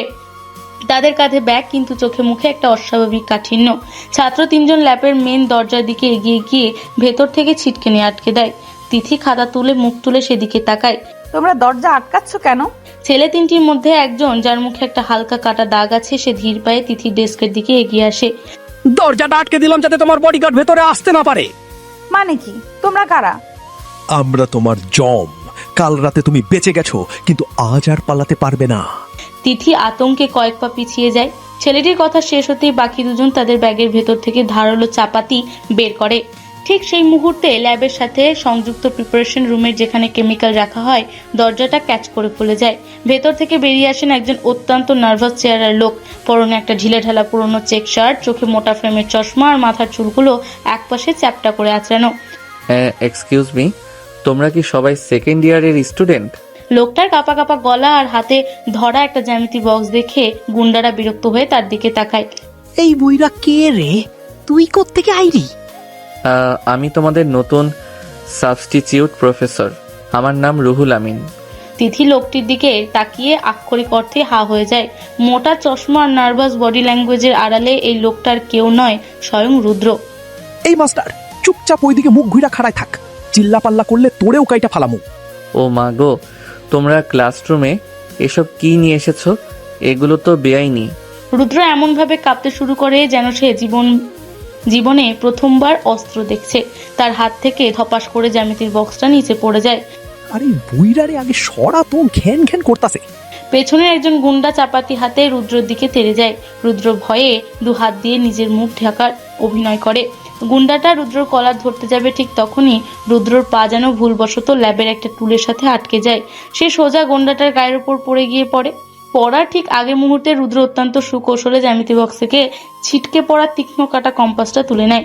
কেউ কিছু বুঝে ওঠার আগেই রুদ্র কাটা কম্পাসটা গুন্ডাটার ডান হাতের কবজির একটা নির্দিষ্ট স্নায়ুতে রেডিয়াল নার্ভ সজোরে গেঁথে দেয়। আমার হাত!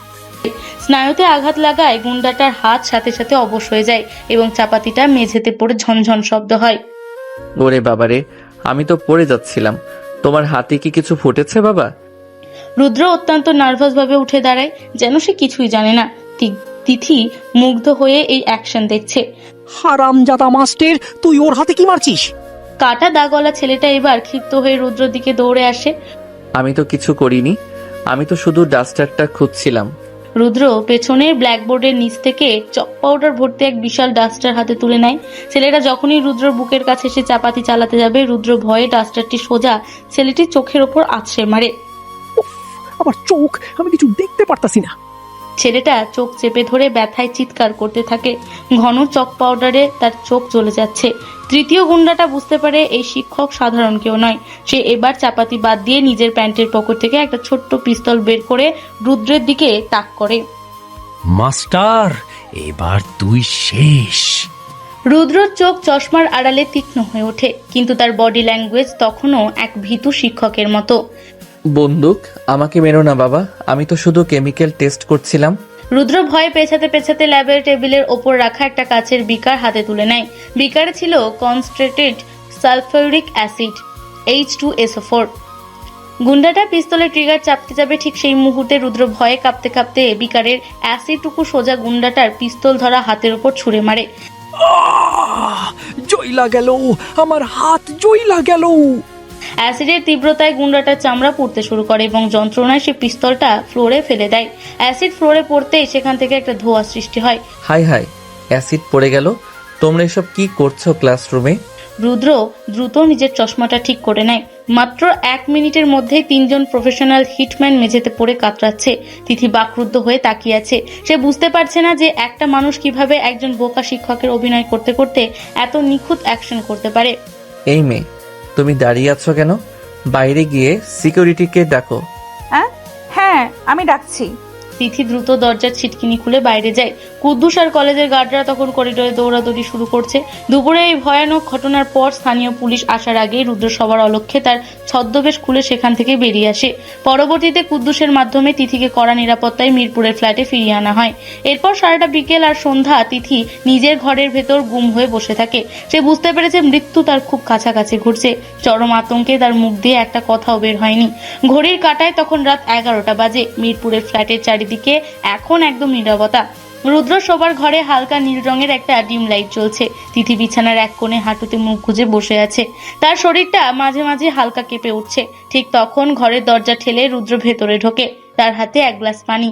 সে তার গম্ভীর চেহারাটা নিয়ে ধীরে ধীরে তিথির বিছানার পাশে এসে বসে। পানি খাবি একটু? না। সকাল থেকে তো কিছুই খাসনি, শরীর তো দুর্বল হয়ে যাবে। আমার কিছু খেতে ইচ্ছে করছে না। তিথির গলার স্বর ভাঙা ভাঙা। রুদ্র পানির গ্লাসটা সাইড টেবিলের ওপর রেখে দেয়। ঘরে এক অদ্ভুত থমথমে নীরবতা নেমে আসে। রুদ্র তিথির দিকে তাকিয়ে থাকে। দিনের বেলা যে মেয়েটা বোরিং প্রফেসরের অ্যাকশন দেখে অবাক হয়েছিল, সে এখন ভয়ে কুঁকড়ে আছে। ভয় পাচ্ছিস? হুম। আমি তো আছি, ভয় পাওয়ার কি আছে? তিথি আস্তে করে মুখ তুলে রুদ্রের দিকে তাকায়। তার চোখ দুটো টকটকে লাল। সে কোনো কথা না বলে হঠাৎ করে নিজের 2 হাত দিয়ে রুদ্রর ডান হাতটা শক্ত করে জড়িয়ে ধরে। রুদ্র চমকে ওঠে।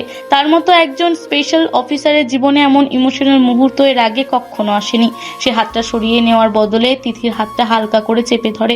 ওরা আমাকে মেরে ফেলবে, তাই না? আমি বেঁচে থাকতে কেউ তোর গায়ে একটা আঁচড়ও লাগাতে পারবে না। কিন্তু আপনি কতদিন আমাকে বাঁচাবেন? আপনি তো আমাকে ডিভোর্স দিয়ে চলে যাবেন। সেটা আমি পরে ভাববো, আগে তোকে এই জাল থেকে বের করতে হবে। তিথি রুদ্রের হাতটা নিজের কপালের সাথে ঠেকিয়ে চোখ বন্ধ করে একটা দীর্ঘশ্বাস ফেলে। সিনেমার মতো একটা অত্যন্ত স্নিগ্ধ নীরব পরিবেশ তৈরি হয় ঘরটার ভেতর। আপনি জানেন, যেদিন প্রাসাদে গুলি চলছিল আমি কিন্তু তখনও ভয় পাইনি। ভয় পাসনি কেন? কারণ আমি জানতাম এগুলো আমার জন্য আসেনি। কিন্তু আজ সকালে তো তুই বুঝতে পেরেছিস যে টার্গেট তুই নিজেই। হ্যাঁ, আর আমি এটাও জানি এগুলো কে করাচ্ছে। কে করাচ্ছে? মির্জা? না, মির্জার এত সাহস নেই। তাহলে কে? তিথি রুদ্রর হাত ছেড়ে সোজা হয়ে বসে। তার চোখের দৃষ্টি এখনো একদম স্থির আর তীক্ষ্ণ। আমার বাবা। কথাটা শুনে রুদ্রর কপালে ভাঁজ পড়ে যায়। সে ভ্রু কুঁচকে তিথির দিকে তাকায়। মন্ত্রী আহসান হাবিব, উনি তোকে কেন মারতে চাইবেন? কারণ উনি আমার আসল বাবা নন, উনি একজন খুনি। খুনি? তুই এসব কি বলছিস তিথি? সেদিনও আধা কথা বলে আর বলিসনি। আমি সব বলছি এখন। আমি যখন 5 বছরের ছিলাম তখন উনি আমার আসল বাবা মাকে খুন করেছিলেন। রুদ্রর যেন শ্বাস আটকে আসে।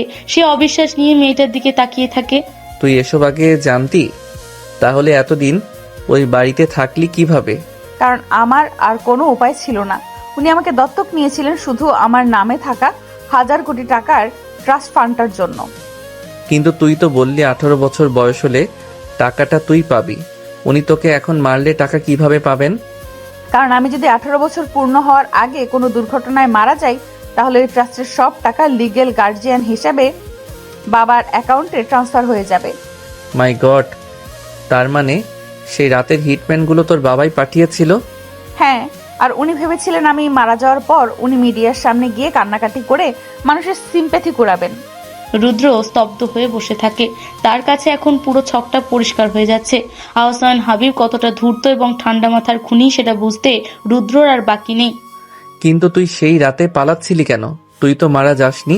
কারণ সেই রাতে আমার এঙ্গেজমেন্ট ছিল এমপির ছেলের সাথে। আমার বিয়ে হলে বাবা হয়তো আমাকে আর মারার সুযোগ পেতেন না, তাই তিনি বিয়ের আগেই আমাকে শেষ করতে চেয়েছিলেন। আর আমি মাঝখানে ঢুকে পড়ে তোর বাবার পুরো প্ল্যানটাই ভেস্তে দিয়েছি। হ্যাঁ, আর সেই জন্যই বাবা বাধ্য হয়ে মিডিয়ার সামনে আপনাকে আমার স্বামী হিসেবে মেনে নিয়েছিলেন। কারণ তিনি জানেন আপনি এখন আমার সাথে থাকলে আমাকে সহজে মারা যাবে না। রুদ্র একটা দীর্ঘশ্বাস ছেড়ে নিজের মুখটা 2 হাত দিয়ে ঘষে নেয়। তার সামনে এখন একটা বিশাল আন্ডারওয়ার্ল্ড পলিটিক্সের অন্ধকারের দিক উন্মোচিত হয়েছে। তুই এত বছর ধরে এই সত্যিটা জেনেও একটা পিচ্চি মেয়ের মতো অভিনয় করে গেছিস। আমার তো আর কোনো রাস্তা ছিল না, আমাকে বাঁচতে হতো। তোর অনেক সাহস তিথি। আমার কোনো সাহস নেই, আমি শুধু একটা জিনিস চাই। কি চাস তুই? আমি ওই লোকটার ধ্বংস দেখতে চাই। আমার বাবা মায়ের খুনের বিচার চাই। রুদ্র গভীরভাবে তিথির চোখের দিকে তাকায়। যে মেয়েটাকে সে আজ সকাল পর্যন্ত একটা বোকা বাচ্চা মেয়ে ভাবতো, সে আসলে ভেতরে ভেতরে একটা আগ্নেয়গিরি বুকে নিয়ে ঘুরছে। তুই একা এটা পারবি না তিথি। আমি জানি, কিন্তু এখন তো আমি একা নই, আপনি আছেন না। আমি একজন ইন্টেলিজেন্স অফিসার, আমি আইনের বাইরে গিয়ে কিছু করতে পারবো না।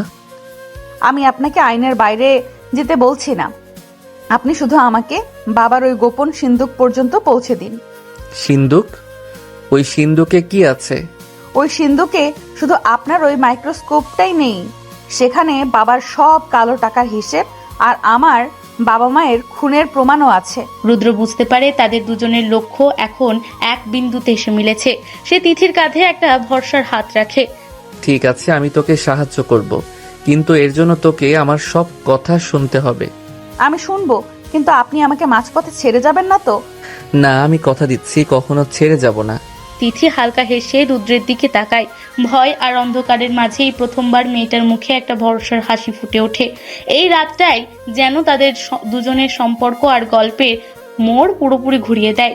কলেজের সেই শ্বাসরুদ্ধকর ঘটনার পর আরো 4টি দিন কেটে গেছে।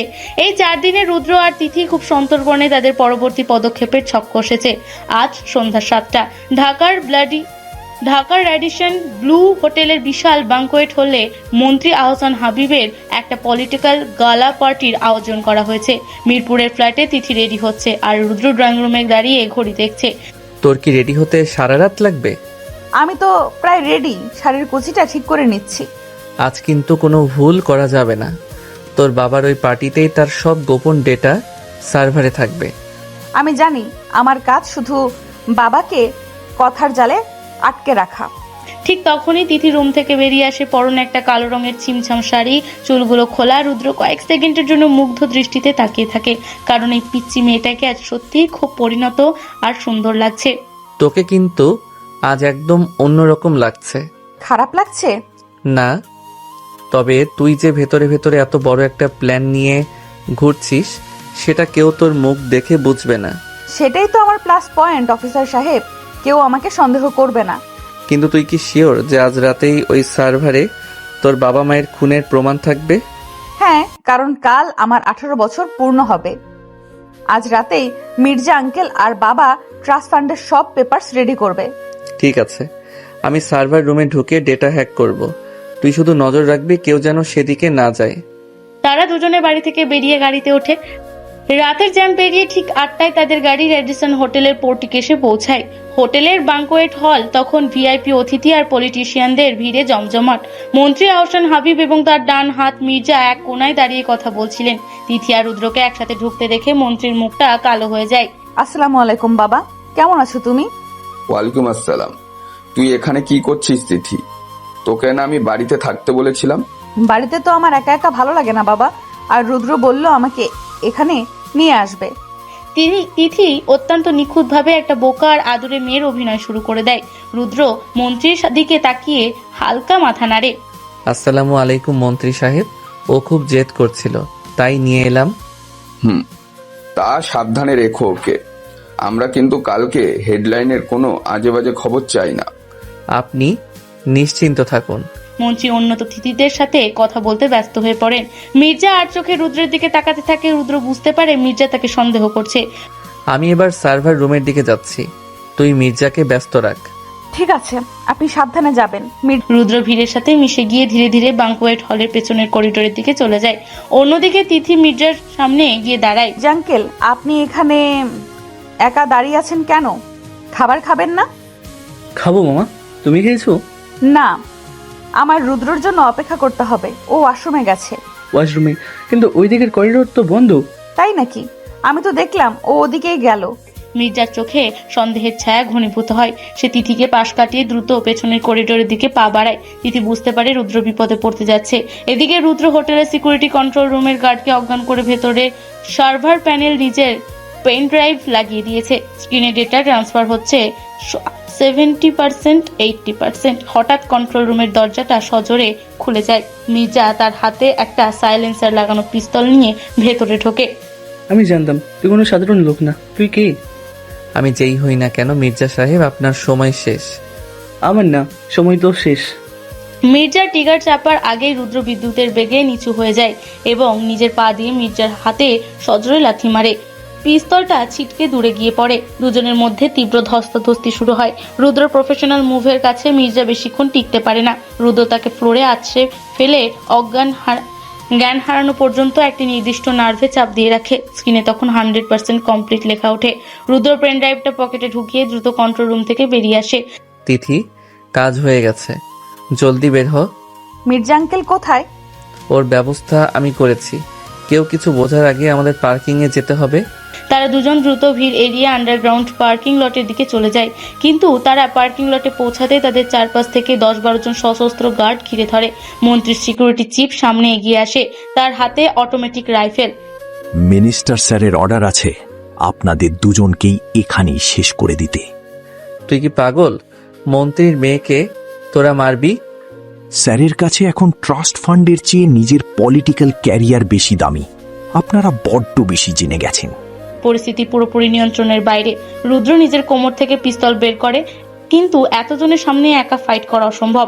ঠিক তখনই তিথি তার শাড়ির আঁচলের নিচ থেকে মন্ত্রীর ব্যক্তিগত গাড়ির রিমোট চাবি বের করে। রুদ্র, আপনি শুধু কভার ফায়ার দিন। তিথি রিমোটের লাল বোতামটা চেপে ধরে। সাথে সাথে মন্ত্রী বডিফাইড বিলাসবহুল গাড়িটা থেকে বিকট শব্দে একটা স্মোক অ্যালার্ম বেজে ওঠে এবং পুরো পার্কিং লট ঘন সাদা ধোঁয়ায় ভরে যায়। তুই গাড়ির রিমোট পেলি কোথায়? আমি বাবার পকেট থেকে আগেই সরিয়ে নিয়েছিলাম। জলদি গাড়িতে উঠুন। ধোয়ার মধ্যে গার্ডরা এলোপাথারি গুলি চালাতে শুরু করে। রুদ্র তিথিকে এক হাতে জড়িয়ে ধরে গাড়ির দিকে দৌড় দেয়। তিথি ড্রাইভিং সিটে বসে ইঞ্জিন স্টার্ট করে। রুদ্র অবাক হয়ে দেখে মেয়েটা শাড়ি পরে অত্যন্ত প্রফেশনাল রেসারের মতো গাড়িটা পার্কিং থেকে বের করে সোজা মেন রাস্তায় তুলে দেয়। তুই এত ভালো ড্রাইভ করতে জানিস? আমি অনেক কিছুই জানি, আপনি শুধু পেন ড্রাইভটা সামলে রাখুন। রাতের ফাঁকে রাস্তায় গাড়ি দুরন্ত গতিতে ছুটে চলে। তারা সোজা গাজীপুরের আউটস্কার্টে একটি পরিত্যক্ত সেফ হাউসের দিকে যায়, যেটা রুদ্রর ইন্টেলিজেন্সের একটা গোপন আস্তানা। রাত তখন প্রায় 2টো। সেফ হাউসের ভেতরে হালকা আলো জ্বলছে। পার্কিং লটের ওই গোলাগুলির মধ্যে রুদ্রর বাঁ কাঁধ ছুঁয়ে একটা বুলেট বেরিয়ে গেছে। সেখান থেকে রক্ত পড়ছে। আপনি শার্টটা খুলুন, প্রচুর রক্ত পড়ছে। কিছু হবে না, তুই আগে ডেটাগুলো চেক কর। ডেটা আমি পরে চেক করব, আপনি আগে চুপচাপ বসুন। তিথি অত্যন্ত যত্ন করে ফার্স্ট এড বক্স থেকে তুলো আর অ্যান্টিসেপটিক বের করে রুদ্রর কাঁধের ক্ষতটা পরিষ্কার করতে শুরু করে। উফ, একটু আস্তে। খুব ব্যথা করছে? গুলি লাগলে তো ব্যথা করবেই। তুই এত ঘাবড়াচ্ছিস কেন? আমি ঘাবড়াচ্ছি না, আমার খুব কষ্ট হচ্ছে। তিথির চোখ থেকে টপ টপ করে পানি পড়ে রুদ্রর হাতের উপর পড়ে। রুদ্র মুখ তুলে মেয়েটার দিকে তাকায়। কাঁদছিস কেন তুই? কারণ আমার জন্য আপনার জীবনটা বিপদে পড়ে গেল। আমি তোকে কথা দিয়েছিলাম তোকে বাঁচাবো, আর আমার কাছে এইটুকু ঝুঁকি থাকেই। কিন্তু কালকের পর সব ঠিক হয়ে যাবে তো? হ্যাঁ, ইনশাল্লাহ সব ঠিক হবে। কাল তুই ওই ট্রাস্ট ফান্ডের টাকাটা একটা চ্যারিটিতে ডোনেট করে দিবি, আর আমি তোর বাবার এই ডেটাগুলো ইন্টারপোলকে পাঠিয়ে দেব। তাদের এই কথোপকথনের মাঝেই রুদ্রের ফোনটা বেজে ওঠে। স্ক্রিনে কবিরের নাম। হ্যালো কবির, বল। দোস্ত, তোরা কোথায়? আমি শুনেছি রেডিসনে বিশাল গোলাগুলি হয়েছে। হ্যাঁ, আমরা অল্পের জন্য বেঁচে গেছি। আমরা এখন গাজীপুরের সেফ হাউসে আছি। আমি এক্ষুনি আসছি, তোর জন্য ব্যাকআপ নিয়ে আসছি। রুদ্র ফোনটা কেটে দেয়। তিথি ক্ষতস্থানে ব্যান্ডেজ পেঁচিয়ে দিয়ে রুদ্র পাশে বসে। রাতটা এক অদ্ভুত নীরবতার মধ্যে দিয়ে কাটতে থাকে। পরদিন সকাল 8টা। সেফ হাউসের দরজায় কড়া নাড়ার শব্দ হয়। রুদ্র সতর্ক হয়ে দরজা খুলতে দেখে কবির দাঁড়িয়ে আছে। দোস্ত, তুই কি ঠিক আছিস? আমি ঠিক আছি। তুই একা এসেছিস? ব্যাকআপ কোথায়? ব্যাকআপ বাইরে আছে, তুই আগে ডেটাটা আমাকে দে। তিথি বেডরুম থেকে ড্রয়িং রুমে আসে। তার চোখ হঠাৎ কবিরের জুতোর দিকে যায়। জুতোর তলায় এক অদ্ভুত লাল রঙের কাদা লেগে আছে। কবির ভাই, আপনি কি রেডিসন হোটেলের পার্কিং লটে গিয়েছিলেন? না তো ভাবি, কেন? কারণ আপনার জুতোর নিচে ওই পার্কিং লটের ফ্লোরে থাকা বিশেষ ফায়ার প্রুফ লাল মাটি লেগে আছে, আর এই মাটি ঢাকা শহরের আর কোথাও নেই। তিথির কথা শুনে রুদ্র চমকে ওঠে। সে কবিরের দিকে তাকায়। কবিরের চোখে মুখে একটা অপরাধ বোধের ছায়া। কবির, তুই কাল রাতে ওই পার্কিং লটে কি করছিলি? আমাকে ক্ষমা করে দিস দোস্ত, আমার আর কোনো উপায় ছিল না। কবির কথাটা শেষ করার আগে সেফ হাউসের দরজাটা পুরোপুরি খুলে যায়। বাইরে 10-12 জন কালো পোশাক পরা স্পেশাল ফোর্সের লোক দাঁড়িয়ে আছে, আর তাদের সামনে দাঁড়িয়ে আছেন রুদ্রের মা রোকেয়া বেগম। ওকে ডাটাটা দিয়ে দে রুদ্র, আর মেয়েটাকে আমার হাতে তুলে দে। রুদ্রের পায়ের নিচ থেকে যেন মাটি সরে যায়। সে অবিশ্বাসের দৃষ্টিতে নিজের মায়ের দিকে তাকায়। মা, তুমি তুমি এখানে কি করছো? আর তুমি এদের সাথে? আমি এদের সাথে না রুদ্র, এরা আমার সাথে। আমি স্পেশাল ফোর্সের একজন সাবেক চিফ ডিরেক্টর। কি বলছো তুমি এসব? তুমি তো একজন সাধারণ মানুষ। সাধারণ মানুষের অভিনয় করতে হয়েছিল এই শুধু এই দিনটার জন্য। তুই কি জানিস 14 বছর আগে এই তিথির বাবা মাকে কে মেরেছিল? আপনি মেরেছিলেন, তাই না? তিথি রুদ্রের পেছন থেকে বেরিয়ে এসে অত্যন্ত শক্ত গলায় কথাগুলো বলে। তার চোখে কোনো ভয় নেই, শুধু এক অদ্ভুত ঘৃণা। হ্যাঁ, আমিই মেরেছিলাম। মন্ত্রী আহসান হাবিব আমাকে টাকা দিয়েছিল ওই কাজটা করার জন্য। মা, তুমি টাকার জন্য মানুষ খুন করেছো? তুমি এতটা নিচে নামতে পারলে? আমার টাকার খুব দরকার ছিল রুদ্র, আর তুই আমাকে মা ডাকছিস কেন? তুই তো আমার নিজের ছেলেও না। এই কথাটা রুদ্রের বুকের ভেতর একটা হাতুড়ির মতো আঘাত করে। সে পাথর হয়ে দাঁড়িয়ে থাকে। আমি তোমার ছেলে না? না, তুই একটা অনাথ আশ্রমে বড় হচ্ছিলে। আমি তোকে দত্তক নিয়েছিলাম, তারপর তোকে স্পেশাল ফোর্সের ট্রেনিং দিয়ে ইন্টেলিজেন্স ইউনিটে ঢুকিয়েছিলাম, যাতে দরকার তোকে আমি ব্যবহার করতে পারি। রুদ্রের হাত থেকে তার পিস্তলটা মাটিতে পড়ে যায়। তার পুরো পৃথিবীটা এক অদ্ভুত মিথ্যে হয়ে গেছে। সে যাকে নিজের মা ভেবে এসেছে, সে আসলে একজন খুনি এবং তাকে শুধু একটা দাবার গুটি হিসেবে ব্যবহার করেছে। এবার ইমোশন বাদে রুদ্র, পেন ড্রাইভটা আমাকে দে, আর তিথিকে আমার সাথে যেতে দে। আমি তোকে কিছুই করবো না। রুদ্র নিশ্চল হয়ে দাঁড়িয়ে থাকে। ঠিক তখন তিথি রুদ্রের হাতটা শক্ত করে ধরে। আপনি ডেটাটা চান তো? ডেটা আমার কাছে। তাহলে দিয়ে দে চুপচাপ। দেব, কিন্তু আপনি কি জানেন এই সেফ হাউসে আপনারা ঢুকবেন সেটা আমি আগেই জানতাম। রোকেয়া বেগম ভ্রু কুঁচকে তাকান। তিথি হঠাৎ করে তার ডান পায়ের জুতো দিয়ে মেঝের একটা নির্দিষ্ট টাইলসে সজোরে আঘাত করে। সাথে সাথে সেফ হাউসের মেইন ইলেকট্রনিক বোর্ডে শর্ট সার্কিট হয়ে পুরো বাড়ি অন্ধকার হয়ে যায়। আর তিথি আগে ঘরের ভেতর একটা স্মোক গ্রেডেনের পিন লুজ করে রেখেছিল, যেটা বিকট শব্দে ফেটে গিয়ে চারিদিক ধোঁয়ায় ভরিয়ে দেয়। কবির, ধরো ওদের।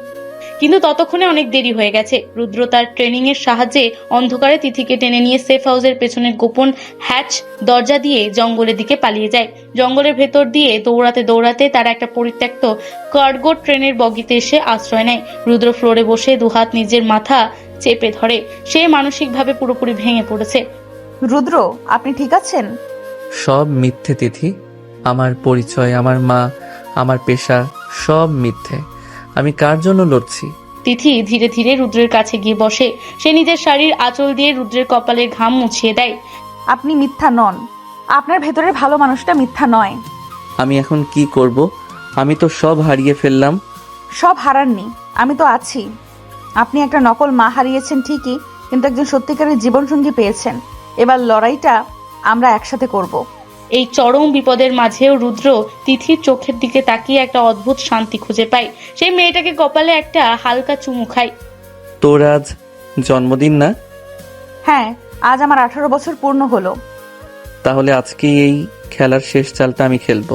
বেশি পেঁচাবো না, একদম সোজা ফিনিশ করব। দুপুর 12টা বেজে গেছে। শীতলক্ষা নদীর মাঝখানে মন্ত্রী আহসান হাবিবের একটা বিশাল বহুল প্রাইভেট ইয়ট ভাসছে। ইয়টের কনফারেন্স রুমে মন্ত্রী আহসান হাবিব, রোকেয়া বেগম এবং কবির বসে আছে। তাদের সামনে হাত পা বাঁধা অবস্থায় বসে আছে তিথি। কিছুক্ষণ আগে রুদ্র আর তিথি ইচ্ছে করে ধরা দিয়েছে। রুদ্রকে অন্য একটা রুমে আটকে রাখা হয়েছে। শুভ জন্মদিন মা জননী, অবশেষে তুমি 18 বছরে পা দিলে। বাবা, আমাকে ছেড়ে দাও প্লিজ। আমি কাউকে কিচ্ছু বলবো না। তিথি আবারও তার সেই পিচ্চি আর ভীতু মেয়ের অভিনয়ে ফিরে গেছে। নাটক করিস না মেয়ে, চুপচাপ ওই ল্যাপটপের স্ক্রিনের দিকে তাকিয়ে রেটিনা স্ক্যান কর। হ্যাঁ তিথি, জাস্ট একটা চোখের স্ক্যান আর ট্রাস্ট ফান্ডের সব টাকা আমার অ্যাকাউন্টে চলে আসবে, তারপর তুই মুক্ত। সত্যি তো? আমাকে মারবে না তো? আরে না না, তুই তো আমার মেয়ে, জলদি স্ক্যান কর। তিথি কাঁপতে কাঁপতে ল্যাপটপের স্ক্রিনের সামনে নিজের চোখ রাখে। একটা সবুজ লেজার তার চোখ স্ক্যান করে। সবাই শ্বাস বন্ধ করে স্ক্রিনের দিকে তাকিয়ে থাকে।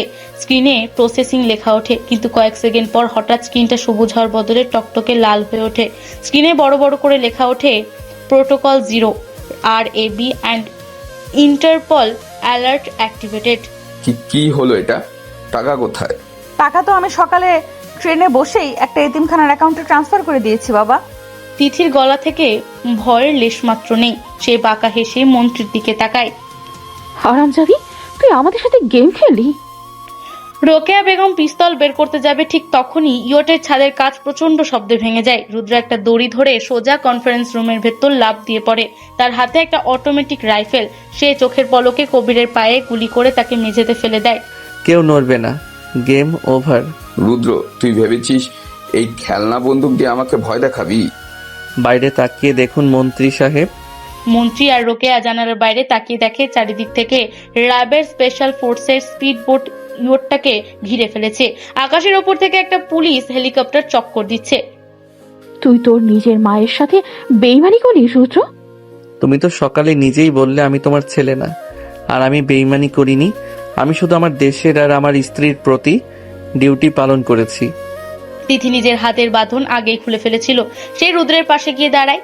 রুদ্র পেন ড্রাইভের ডেটা আগেই র্যাব কোয়ার্টারে পাঠিয়ে দিয়েছিল। আমরা ইচ্ছে করেই ধরা দিয়েছিলাম যাতে আপনারা সবাই এক জায়গায় জড়ো হন।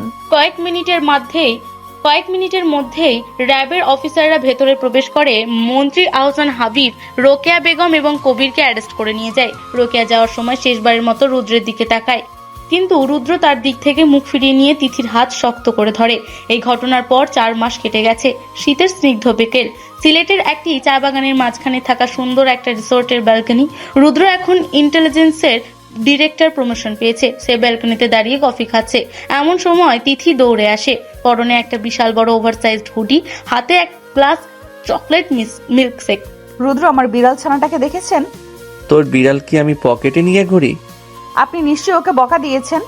ও বেচারি ভয় পেয়ে পালিয়েছে। আমি বকা দেইনি, ও নিজে থেকে আমার ল্যাপটপের চার্জার চিবিয়ে খাচ্ছিল। রুদ্র কৃত্রিম রাগ দেখিয়ে বলে। তিথি গাল ফুলিয়ে ব্যালকনির রেলিংয়ে হেলান দিয়ে দাঁড়ায়। আপনি বড্ড আনরোম্যান্টিক। 4 মাস হয়ে গেল বিয়ে হয়েছে, এখনো শুধু ধমকই দেন। আমি ধমক দেই? তুই যে সারা দেশের আন্ডারওয়ার্ল্ডকে নিজের বুদ্ধিতে মাটিতে নামিয়ে আনলি, সেটার কি? সেটা তো আমি বাধ্য হয়ে করেছিলাম, কিন্তু এখন তো আমি শুধুই আপনার পিচ্চি বউ। রুদ্র কফির মগটা টেবিলে নামিয়ে রেখে একটা দীর্ঘশ্বাস ফেলে, তারপর আলতো করে তিথিকে নিজের কাছে টেনে নেয়। তুই পিচ্ছি আছিস, তবে আমার জীবনের সবচেয়ে দামি পিচ্ছি। তিথি মিষ্টি করে হেসে রুদ্রের বুকে মাথা রাখে। পড়ন্ত বিকেলের সোনালী আলোয় তাদের দুজনের ছায়া এক হয়ে যায়। চারপাশে সব রহস্য, ভয় আর অন্ধকার দূর হয়ে তাদের জীবনে এক নতুন স্নিগ্ধ সকালের সূচনা হয়।